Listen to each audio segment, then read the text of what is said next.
Home prices went up about 2% in 1 month.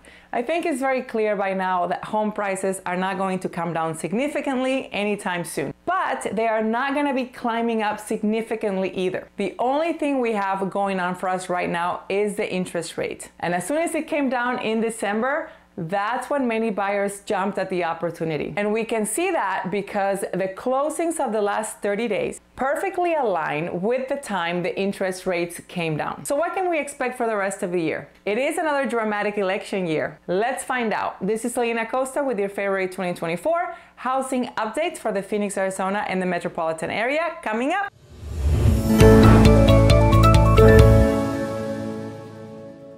2024 is expected to be another year of change for the greater Phoenix housing industry, but this time the shift is expected to be towards stability in home appreciation and improved affordability measures as incomes catch up. Phoenix was turning into one of the most unaffordable real estate markets in the country, which is shocking because for decades the Phoenix metro was known as an affordable place to live. So after hitting rock bottom for demand in 2023, things are looking up and I am looking forward to seeing positive changes. Housing affordability is not just home prices. Some people think Seattle is very unaffordable because the median home price there is $790,000 versus Phoenix with a median home price of $430,000. So yes, when you look at those prices side by side, one is much higher than the other. But the average household income in Seattle is $150,000 versus Phoenix at $90,000.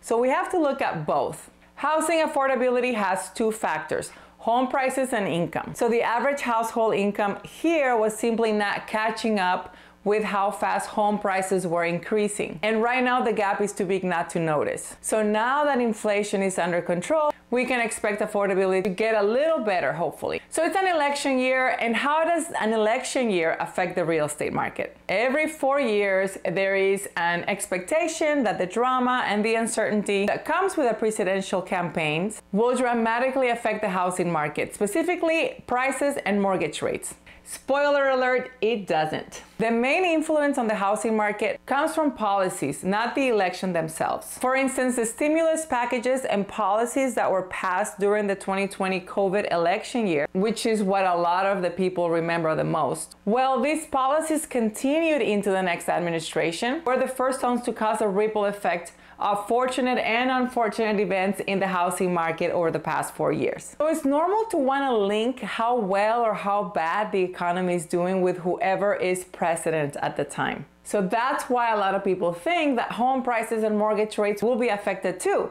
But no, that's not how it works. There is one market that can be affected by an election, and that's the stock market. After the last 4 elections, the stock market has responded positively afterwards, which affects both the luxury buyers and retirees with a high percentage of cash purchases.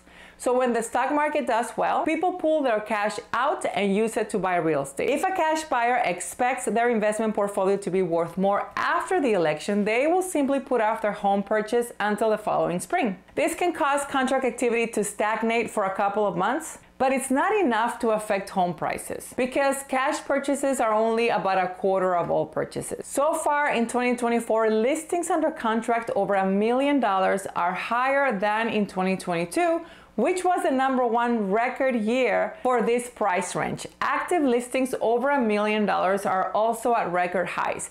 This is neither here nor there, but yesterday I was showing homes in a popular lake community in Gilbert, Arizona. And this particular home is beautiful, and it was listed for $1.3 million. But not that long ago, in 2020, the same home sold for $800,000.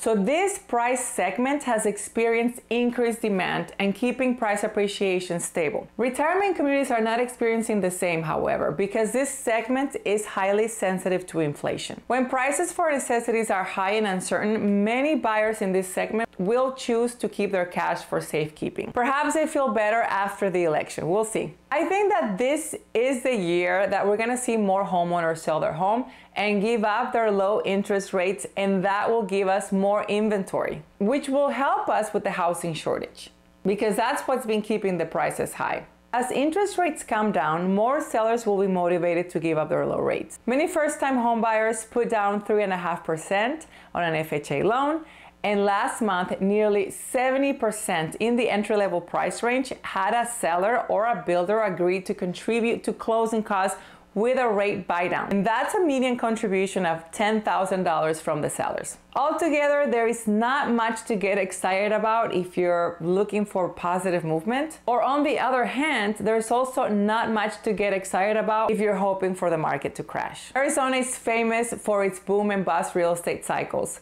but at this moment is very much stuck in neutral. I will report next month. If you have any questions or comments, I will love to read them. So don't forget to comment below. I hope this was helpful, and until next time.